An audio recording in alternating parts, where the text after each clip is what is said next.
Finally. There's my first Nessie fish.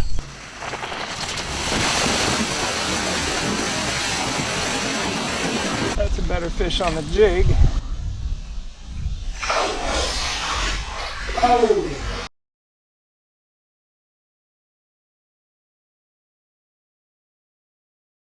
What is essentially a high water refuge, you know. Yeah, when all that water flushes through from Hurricane Barrel, it's going to continue to go there, but a lot of it is going to do this straight shot. Hey folks, I just left home in Maryland on my way to North Carolina. Got some more boondock stuff to put on this truck. This time it's going to be a metal rod tube that can be shipped in two 4-foot sections. So it's going to be an 8-foot all metal rod tube. And we're gonna install it on the rig, and then I'm headed to the kayak adventure series called Ozarkana. So we'll be in the Ozark Mountains, Arkansas. I think there's some Missouri water, but before I even do that, I'm gonna do some dealer visits in the area, and I'm also headed to Oklahoma to fish a smallmouth stream that I've fished before. It's been very good to me in the past. Not sure how it's going to fish here middle of summer, but I'm going to go find out and find some interesting places to camp in the James Baroud rooftop tent and go have a little adventure before I get down to work and go do some dealer visits. All right, so it is 4 minutes to 11 p.m. and I'm on Route 40 somewhere west of Knoxville, and my goal is to get to Oklahoma, and if I just kept driving, it's about 11 hours from here. I'm not doing that, so I need a place to stay.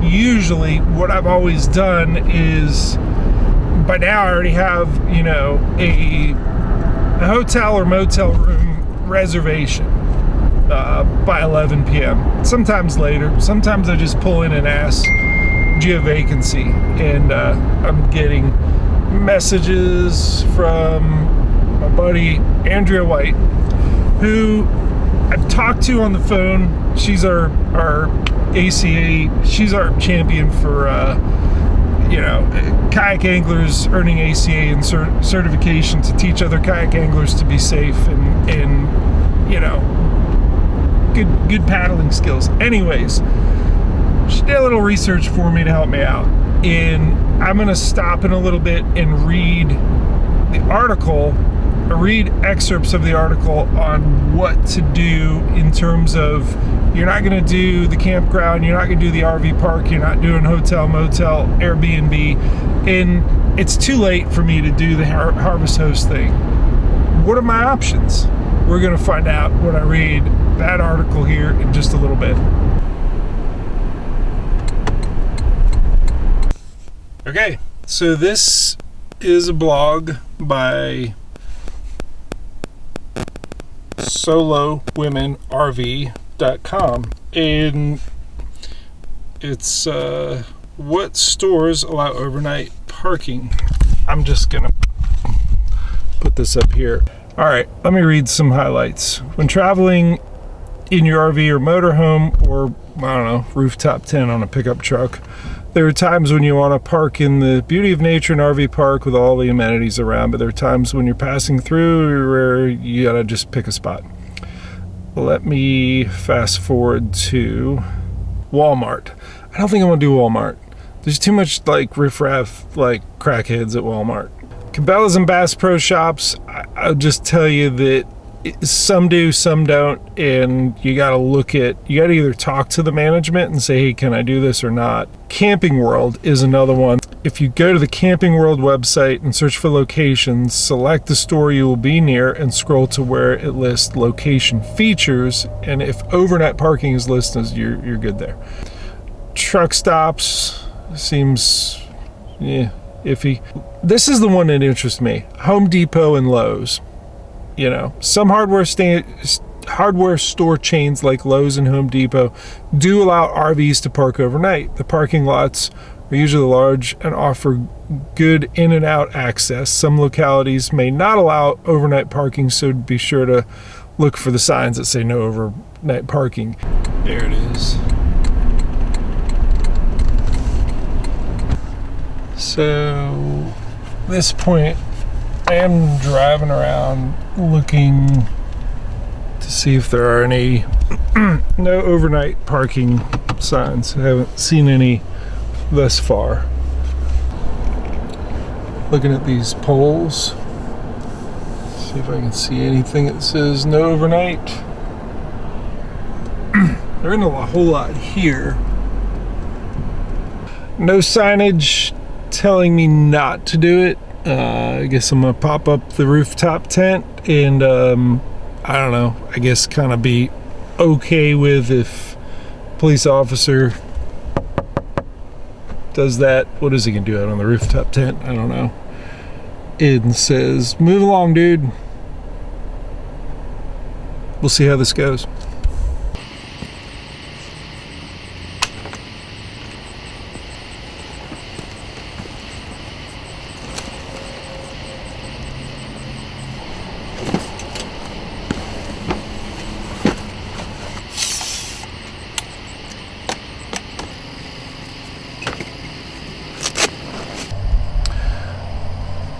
So it's pretty steamy. Can hear some birds. Does that mean it's almost morning? I don't know.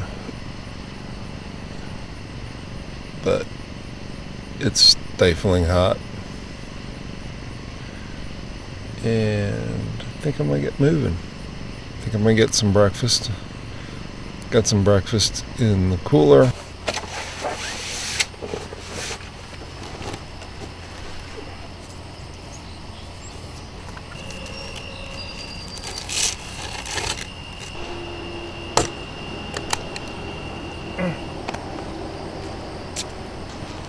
About 3 minutes takedown.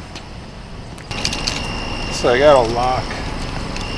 It's actually made by Master Lock that cables the lid shut on the Yeti and basically makes it so no one can get in it if I keep it tight, but also no one can steal the whole thing off the Boondocks Cool Lock, which is, you know, the tailgate accessory for this. And for right now,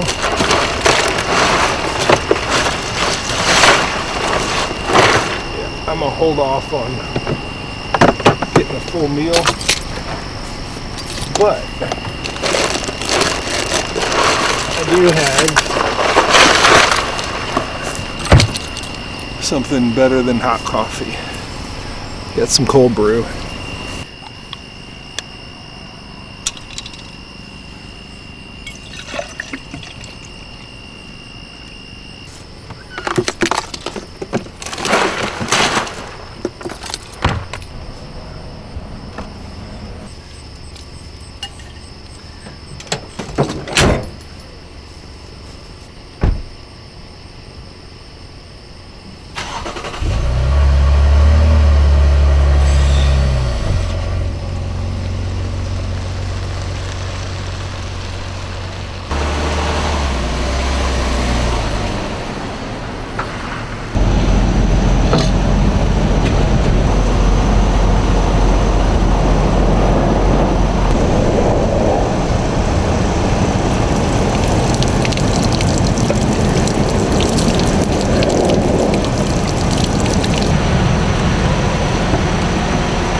Upstream, yeah. Like from downstream to upstream, and I retrospectively I've thought like, man, maybe I could have tied up one of those with like a little fluke or something, and just, if you want to catch anything that swims in the river, just do that. Yeah, absolutely. That's what something I like. Walleye, love it. Yeah, I've been kind of thinking about like messing with like Carolina rigs in the river, like short leader Carolina rigs. It just like it's kind of this. All right, so that was not a very good sleep, but at least I got a good breakfast, and I'm gonna need a shower here in a bit. And I've done the truck stop deal, but I got a new trick that's potentially, no, it's going to be less expensive over the long haul for sure.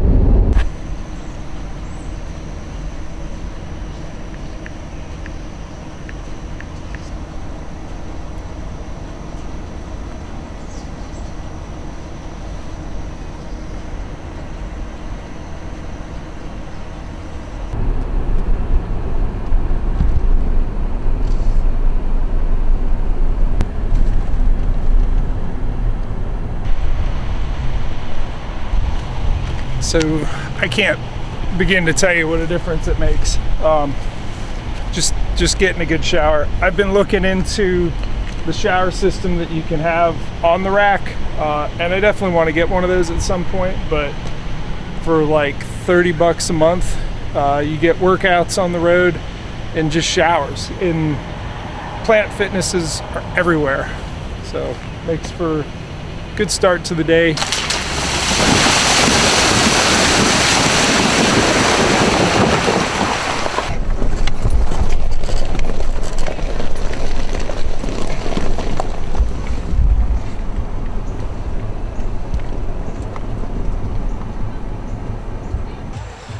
So I'm sure you can hear the music in the background. It's sort of a river bottom free-for-all. There's a lot of vehicles here, and you know, I think it's anyone can be here, which is, it's kind of cool. It's interesting. I don't think it's gonna be very quiet tonight though. I don't think it's gonna matter. I'm gonna go ahead and rig up stuff for tomorrow, and just be ready to launch early and run upstream and see what I get into. All right, slept pretty well. Time to get that down. This was kind of cool just to pull down here and on the inside bend of this gravel bar. Kind of a cool place just to park it and put the tent up and get some sleep. But it's coming up on, yeah, it's 6 o'clock right now, so I'm gonna run upstream. I really want to get into this river where it's small. I figure there's a lot of people that probably end float trips here.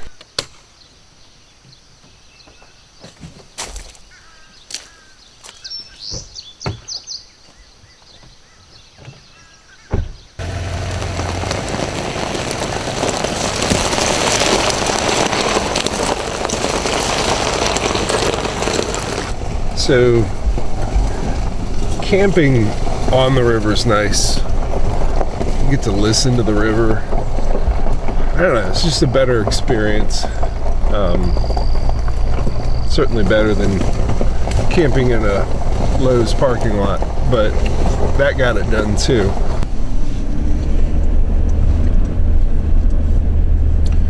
So one of the things I like about camping on the river is you're already right there. That saves you time. You don't have a, I don't know, half hour, 45 minute, even an hour drive.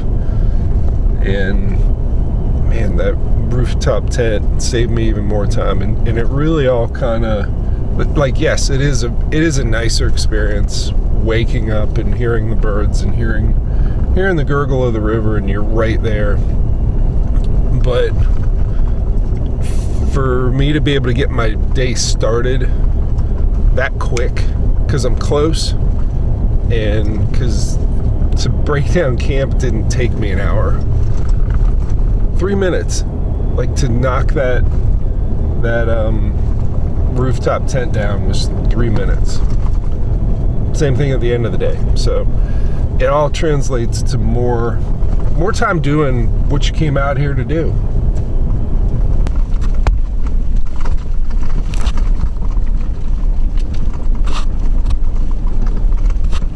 So that's the access, and I just kept driving up this way. That river looks good. It definitely has a stain. It does not have that crystal clear summertime Lowe color. It's still green, but it's kind of a, I don't know, milky, maybe on the edge of brown spinnerbait water.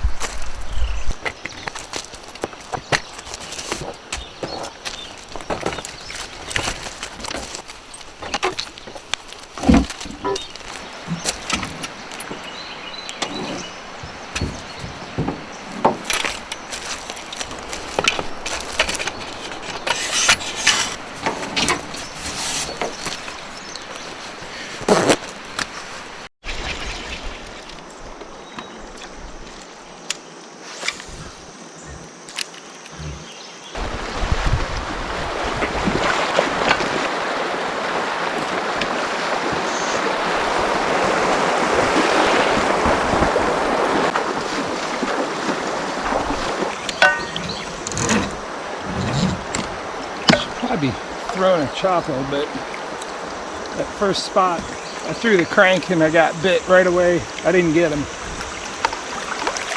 but there was husband and wife fishing right there. I just wanted to move through real quick. All right, this is my favorite rod, I think. That Judge and a spinning setup, but it does well throwing this. I think it's too subtle. I think we got stain, and the river's up a little bit, and I think I want to chopo them. At least start with a chopo. You know, the notion of starting super aggressive. Oh, there's an otter. Ooh, there's like 3 of them. Oh, there's something swirled behind me. A lot of otters. They eat a ton of fish. They're cool looking now. Oh, I'm up in the tree.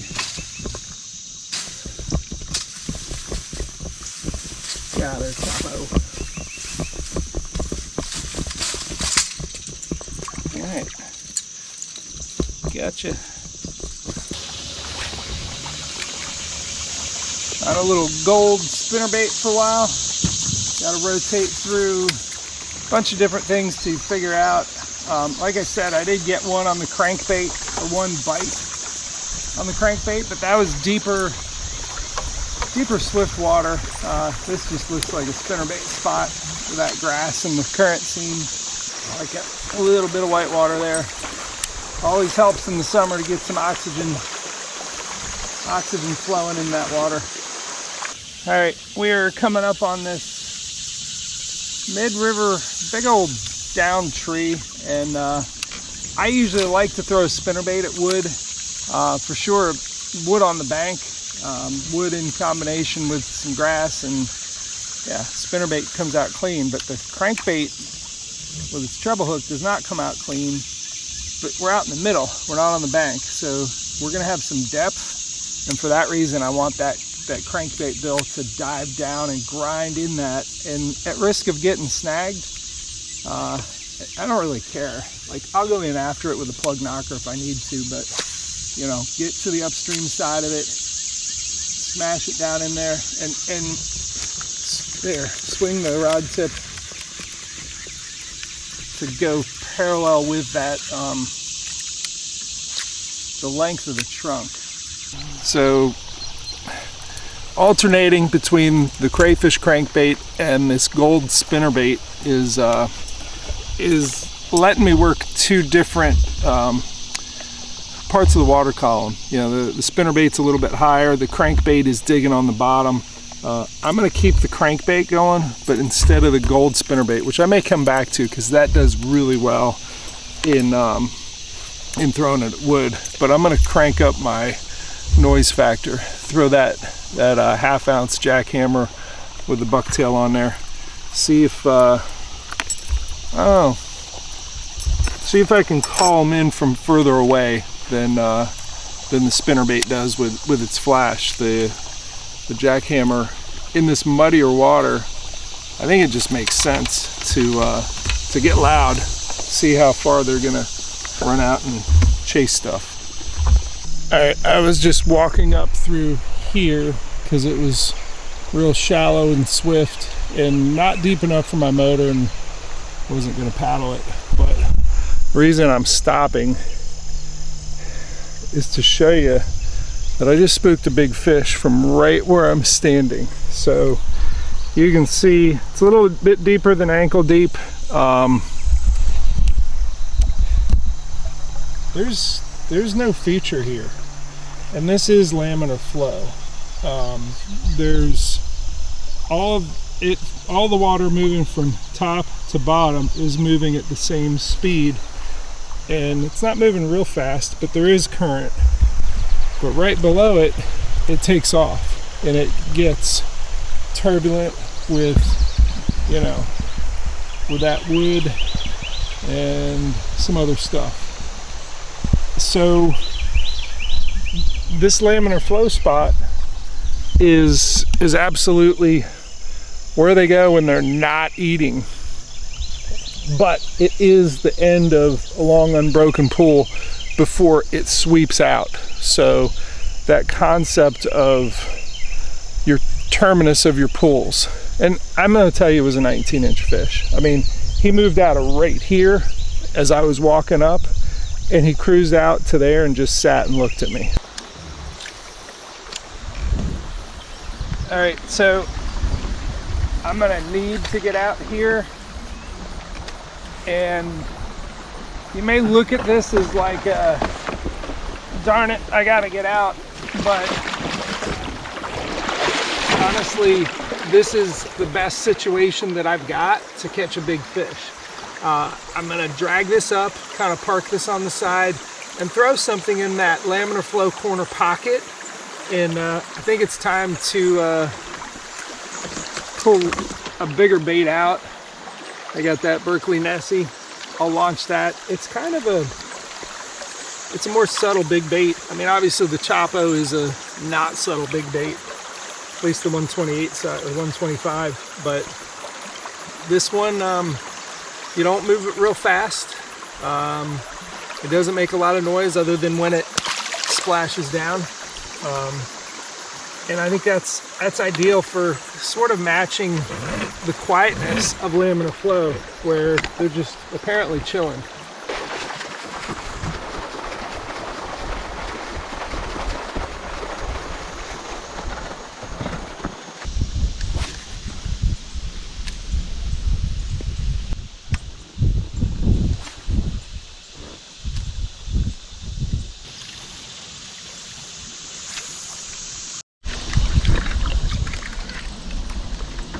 That's a better fish on the jig. Oh, and yeah, that's a largemouth. That's interesting. All right, good largie. All right, nice, thick one. Get in there. Huh. Cool. So, got a largemouth. I had worked this bank, and it's an outside bank with like a bedrock, and I'm beaching here on the inside turn, which is gravel, and threw the black jig because the basically I went through with the Nessie the first time and had two smallmouth, decent size, probably 17 and a half, 18 or so. And yeah, you're a 17-inch largie.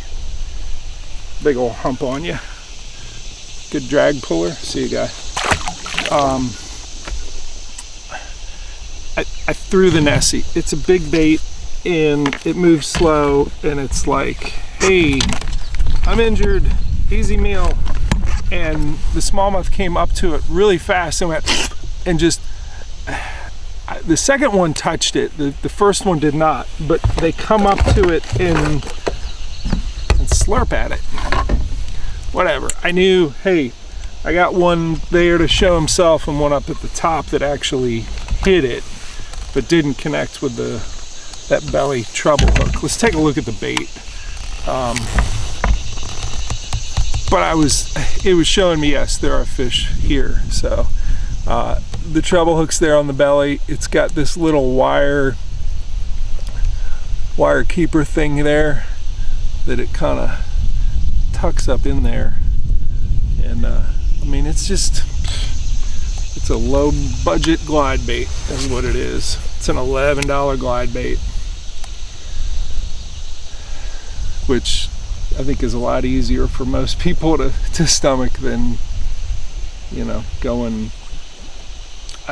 Some glide baits, like the ones that people make by hand, are just hundreds of dollars, but they get it done. But this, I don't know. I'm gonna see if I can get it done with this. But the follow-up, the turn around and go back and look, and we'll take a look at this bank. But I know I needed a second go at it with a totally different presentation because I knew there are fish and I just started it. So let's take a look at this bank here.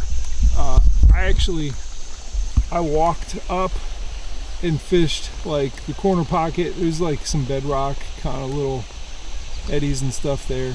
But like I came along here and there's gentle current along this bedrock bank that has the grass, and somewhere in there I had the first smallmouth slurp, and that's where I got that largemouth. Just real nice gentle current against an interesting dynamic bedrock and grass bank. But as we move up to the top, this is the gravel glide that, you know, shoot really fast. And on that current seam up there where that log is, I threw it at the log, brought it out to the current seam, and one probably 18-inch smallmouth slurped at it. So, you know, I'm gonna keep throwing the Nessie and keep the jig ready for the second go. So when you commit some significant time to a spot and it produces, like this is, you know, shown me two nice smallmouth and caught one nice largemouth, you need to make observations, because like going at this speed, I'm not going to fish a whole long section. I'm not going to see a lot of this river if I'm going at this speed. So the spots that I stop and slow down and fish, like, you can't do all of it. Like, you can't pick apart. Good Lord, that's a big gar. So you want to make observations, and one of them is this pool has enormous gar, and I've seen 3 or 4 of them that are like over 4 feet. Huge gar. There's carp. There's a very dynamic bedrock outside bend. The baseline substrate is this, you know, is this gravel bar. They're just everywhere. So if you're looking for something different, that is not the thing that's different. That is ubiquitous. It's everywhere. So what's different here is that bedrock outside bend. So I need to look for more of that. And there'll be other patternable, good, you know, good pools. It's not a real long pool, actually, which kind of surprises me that it's got this many good fish and its running room isn't a lot. Maybe it doesn't matter. Clearly it doesn't, because there's good fish in here. But yeah, I should probably, when I'm done with this pool,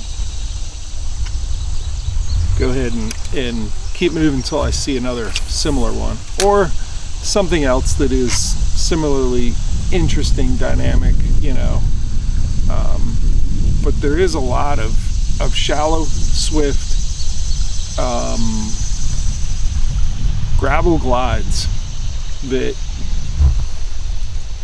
you know, they have some drop-offs on those gravel, you know, the gravel bars with, like, you know, it's less than 2 feet of water and then it drops out to like 6 or 7, and that's certainly very cool, dynamic type, you know. Yeah, you got to put a cast on there, but in terms of concentrations of fish, this bedrock outside bend is, you know, what I need to look for more of.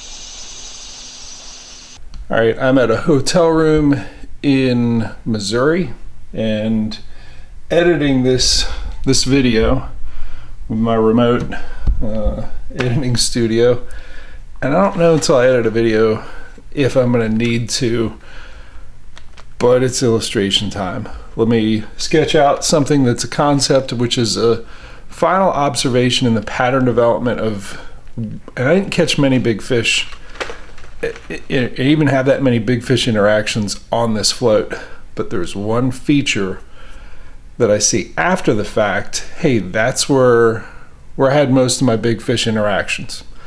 Let me do a quick illustration. I'll show you what that specific feature is in these gravel-based small rivers that are usually in the middle part of the country.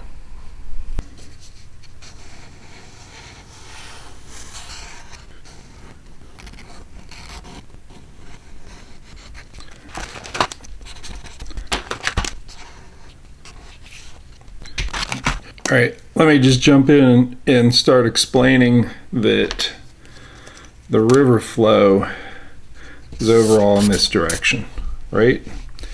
And this river comes down, has an outside bend here, you know, those can be good, but this is another outside bend on this side with the interesting bedrock. But the thing I want to point out, the interesting feature, and I'm just going to call them an elbow, it's this orange little backflow. So the current comes down here and there's a current seam right there, and I'm going to change the camera so we can get a closer look. So briefly, what I'm explaining about this elbow that's about to form is happening right now. We have the remnants of Hurricane Beryl that is coming through this middle part of the country, and this river is going to jump up. And really what happens is, you know, the river at normal flow swings out around here and comes back down, but in higher flow this fills in and it gets a straight shot through here. But while I was there, this was a deep, slow, nothing, just dead water, stagnant. But there were carp and the gar, and there was one good smallmouth right on the current seam, right? And I caught the largemouth down there and whatever. This is all connected to what is essentially a high water refuge, you know. Yeah, when all that water flushes through from Hurricane Beryl, it's going to continue to go there, but a lot of it is going to do this straight shot. And what these little elbows, these little, you know, pass-throughs are, I think it's a high water refuge. I also think that they spawn in here in the spring because there's protection from current.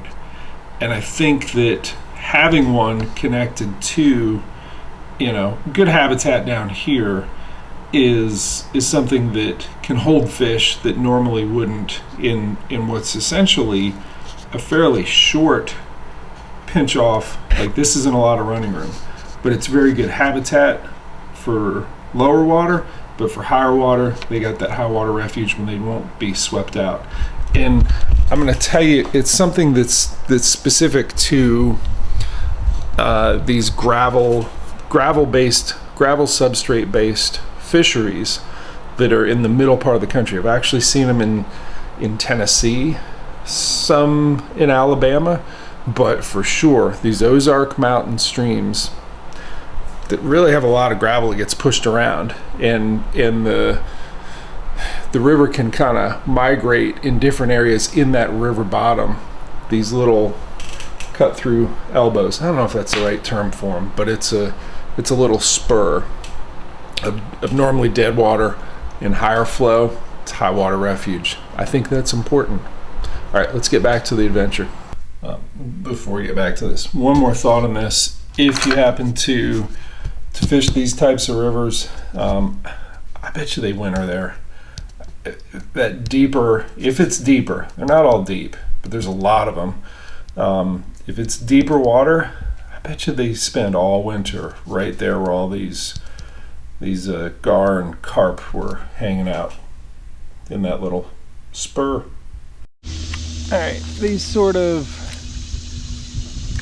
I'm gonna tell you that these are little cutbacks of really calm water that when the river's high, it actually flows through here. But when it's normal or low, it's kind of a stagnant water, little elbow, and it's loaded with this gar.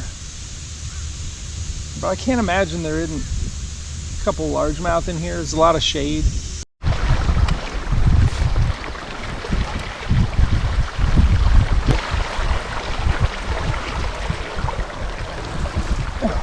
That was that one.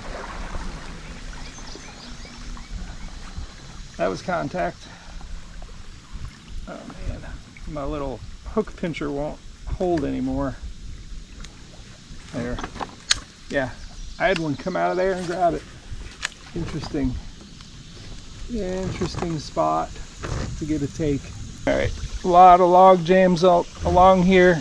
A lot of it's tough to get stuff in, but this one at the head here, this upturned root ball is going to be scoured out underneath it, and to get a jig underneath there is probably a good idea. I'm gonna get both sides of it. Yep, little largie got off there.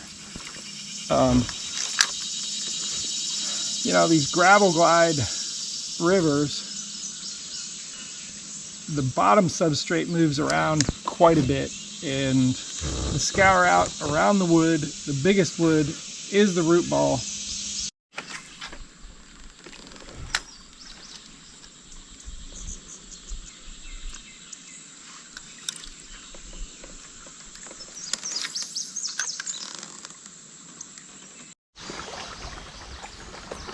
I'm starting to hear rumbles of thunder, not real close, but in the distance. It's out there. It's gonna happen.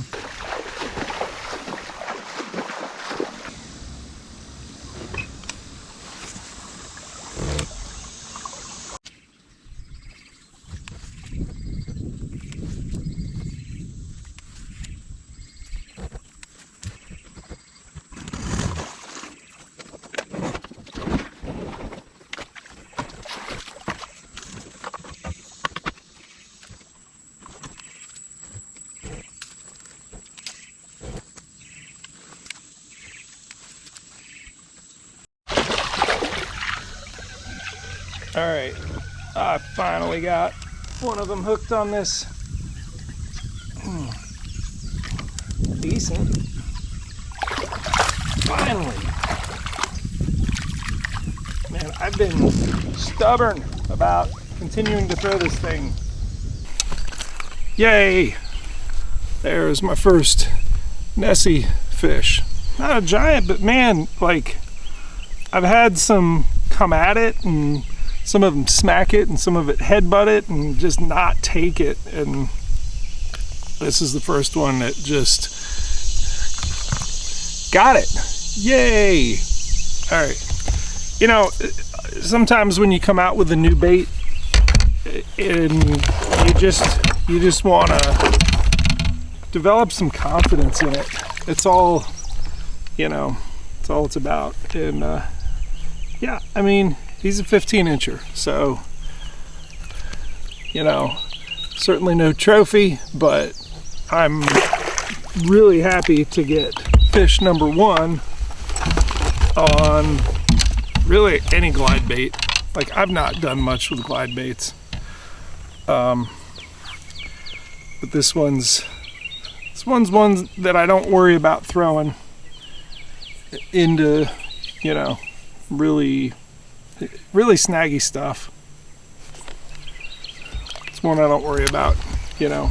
Am I gonna cast it off on a backlash? You know, it's $11, so big profile, and I got my first one. That feels good. All right, let's do a real quick hook and look. We got this real pretty rock face out in front of where that one hit, and I cast it sort of maybe 5 feet off the bank up here. Let's look at the foam bubbles. There is some travel. It's not real fast. It's pretty still on the bank. Out here, gentle, and I think that bank says that there's at least some depth here. So, all right, you know, you make your observations in current, at least for river fishing. How much current was that fish in is probably the number one thing. Not a super aggressive spot, but it had current. And I've certainly been in a lot of water today that had none. The other part, and that's the location observations. The other is the presentation, and this was the speed I was bringing it back. I didn't do any pauses or twitches, or it was just a straight medium retrieve, and it was moving pretty much directly downstream.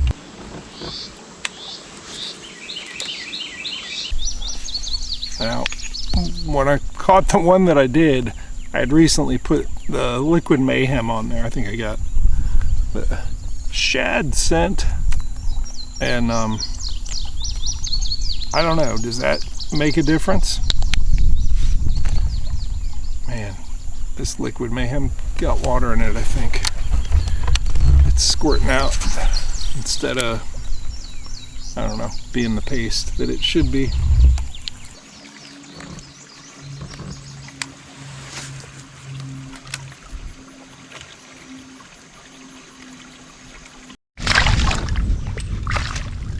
Yeah, there's some riprap on that shoreline that just said, put down the moving baits and put a jig on me.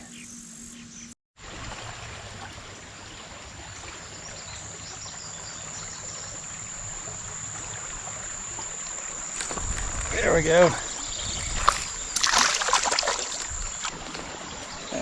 Let's take a look. We got this leaf here with a little pouch. 2 white dots. I've seen a lot of these. There's only 2 of them here, but these are Hellgrammite eggs. I usually see them on rocks on the Susquehanna, but the Hellgrammite, which is the larval form of the Dobson fly, crawls up there, lays the eggs, and I don't know how many that is, but I've seen just a ton of these on all the leaves here. Very healthy population Hellgrammites on this river. Oh, wow.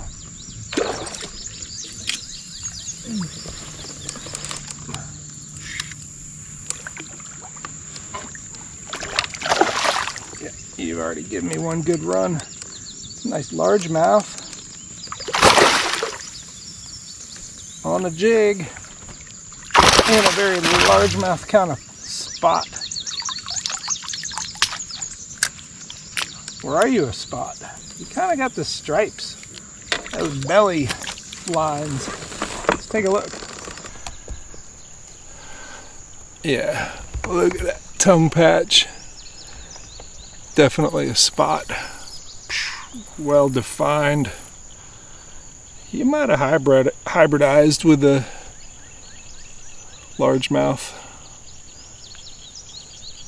See what I mean about the stripes along the belly? I mean, you got the black line, which is, you know, the big blotchy one, which is the largemouth one. But almost like a striper, those stripes, and then the tongue patch.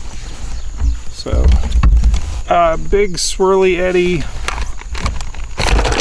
and just throwing a jig on some wood.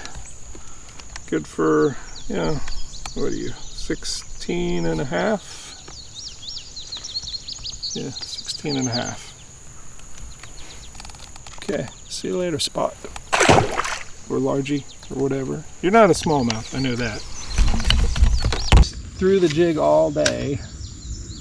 I'd have caught a lot more fish, but I don't know. Like, the glide is exciting to me, even though it's only been good for one fish. I've gotten the attention of several others. I won't say I've seen any giants or anything follow it, but it's just something new. In the learning something new is always fun. Yeah, that's the first rumble that's been directly over me.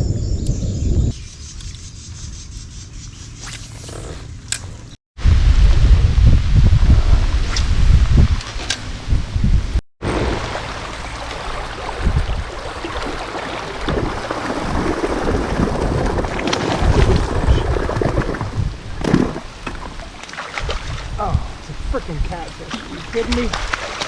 Oh, I got excited. What are you doing eating my jig, catfish? Channel cat.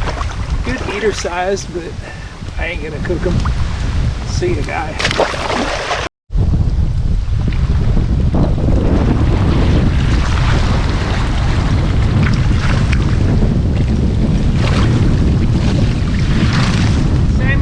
Catfish. I tell you, some of that is the current that pulled me down, but a lot of it was the wind. The wind is an issue. It is blowing. This is definitely the hurricane remnants coming at me. Yeah, got a smallmouth there. Finally got a spinnerbait fish. Man. Spinnerbait in this white water right there.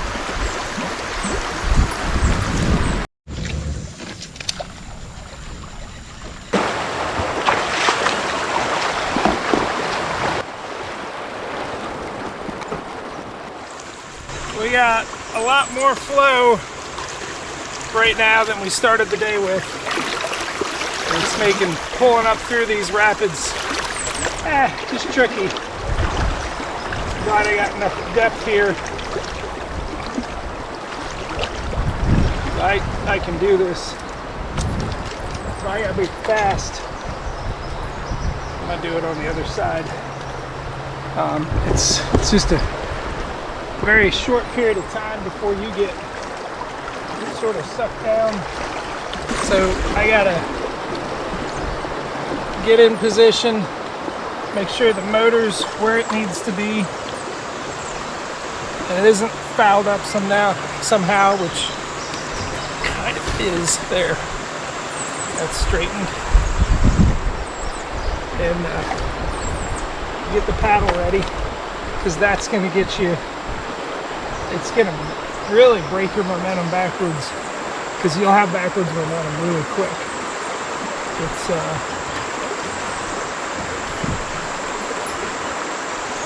hop up here, just steer it that way.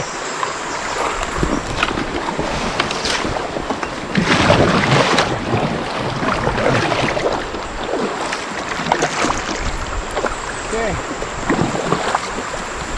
I'll get my key back on there, start motoring up.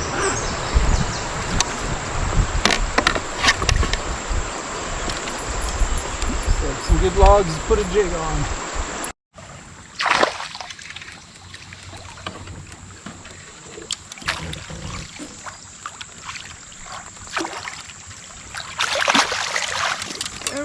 in a net.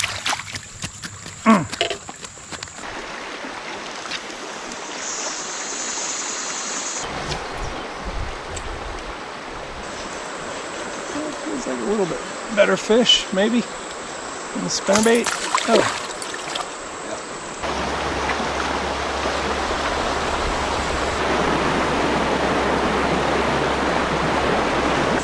So all I've done is go upstream.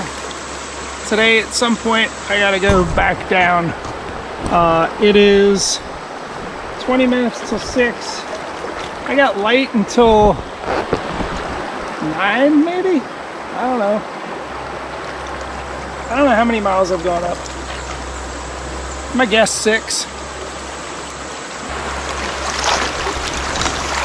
But I haven't made the decision to turn around yet.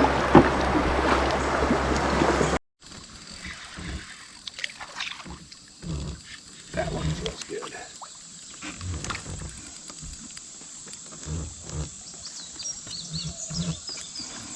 Got some staying down power. Ooh. Oh, it's a freaking catfish again. Oh.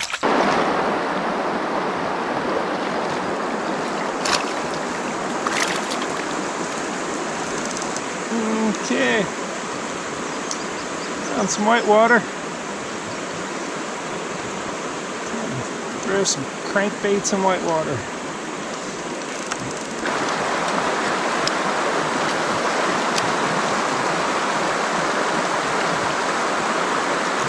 There we go.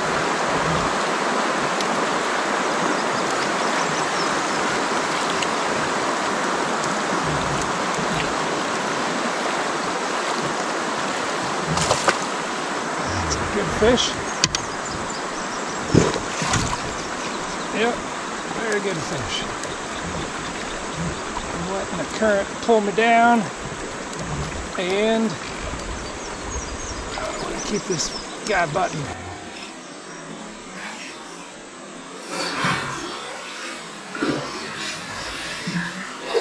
Oh! Did you see that? That was me losing the only good smallmouth I've seen all day. Oh, that thing was 20 plus. Golly. All right, right in the white water. I don't usually lose them. Man, that really was a great fish. I rarely lose them on that spinny hook. Yeah, he was right in that white water. Man, it hurts to lose one like that.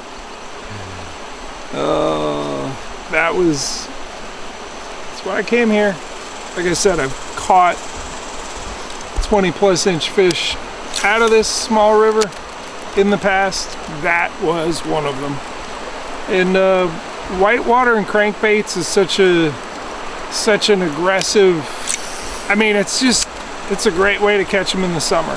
If you can find a good spot where there's a lot of whitewater and you got some crankbaits that you don't really care if they get snagged and you lose them. I'd like to not lose this one, but I will always throw a crankbait into whitewater where if it snags and you lose it, it's the price of admission. What I got, I don't think it's a bass. It's probably a big old catfish.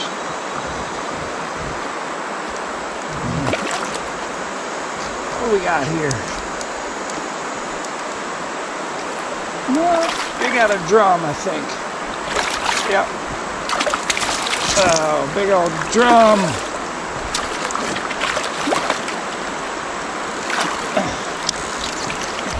Alright. Ooh. Yeah, I don't know, I want you in my boat. You don't look like you smell very nice. I definitely don't want my pants smelling like a drum. And I knew when this flashed that it was not a bass. Ooh. Alright, see you later, stinker drum. Alright, just out of curiosity, I'm doing the measured distance thing on Google Maps. So it's, if you haven't done it, you basically add all these little dots for wherever you are, and you can see I've added all these points together, and I'm at 1.46 miles. So I'm gonna do this all the way back to where I parked the truck. My sense was pretty good. What did I say, six something, and right now I'm at 6.3, another dot. But those are all the dots that I've strung together, and zoom back in, 6.3 miles. So it's 7 o'clock. I should be back by 9. I could do 3 mile an hour average getting back down, maybe.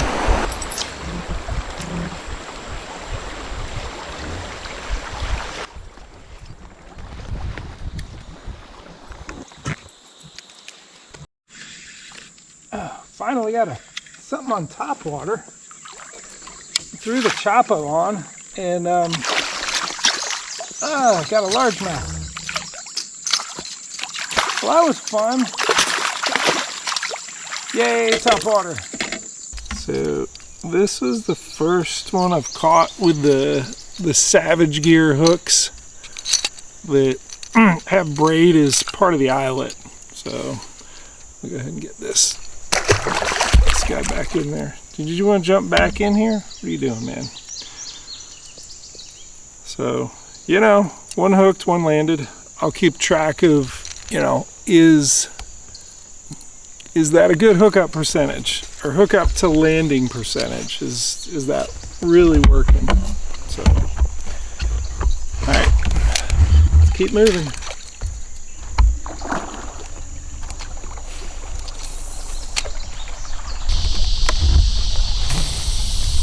I've picked up the pace a little bit because I got a big thunderstorm out in front of me. It'd be nice to pack all this up, not in the rain. We'll see if that happens.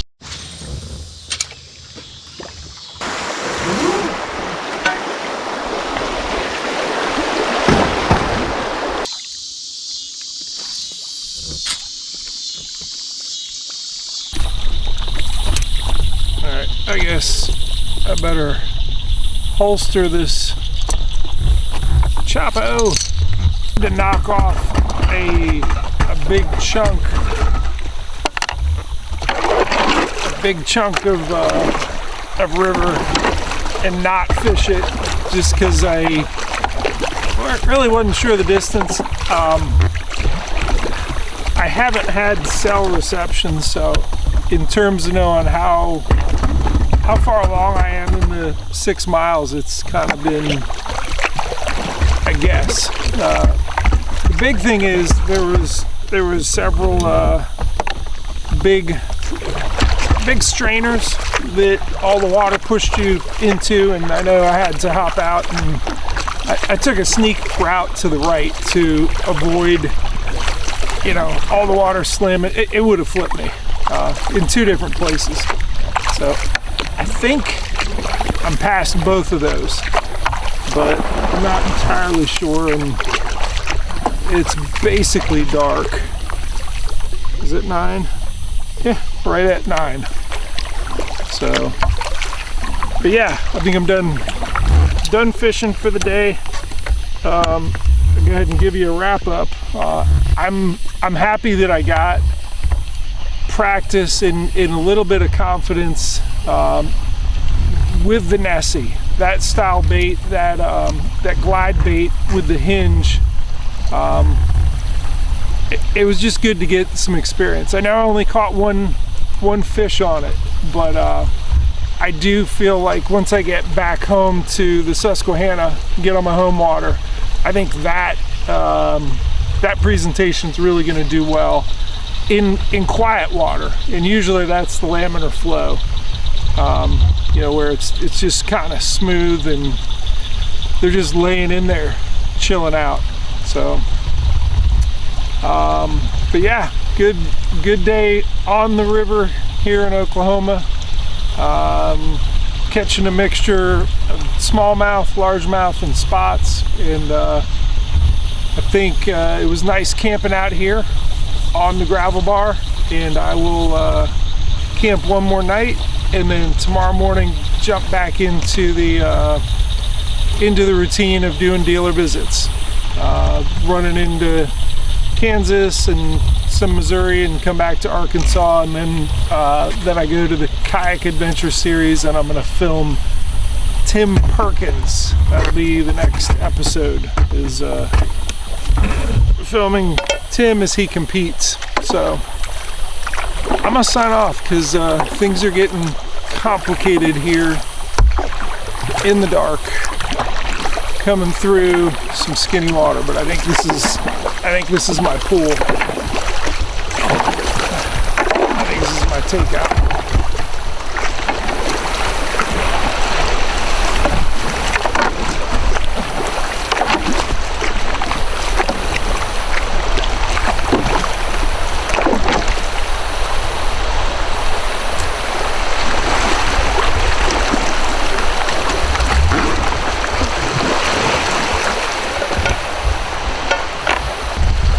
Yep, there's the truck.